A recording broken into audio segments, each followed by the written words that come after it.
Want to enable cloud gaming on the Xbox app? Here's how step by step. First, make sure your Xbox app is updated to the latest version from the Microsoft Store. Second, sign in with your Microsoft account that has an active Xbox Game Pass Ultimate subscription, since cloud gaming requires it. Third, open the Xbox app on your Windows, PC, or mobile device. Fourth, look for the Cloud Gaming tab on the sidebar or home screen and click it.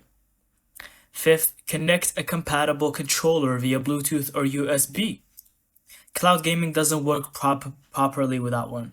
Sixth, check your internet connection. You'll need at least 20 megabytes per second for stable gameplay if possible. Use a 5 GHz Wi-Fi connection. Seventh, browse the cloud gaming library inside the app, then select the game you want to play.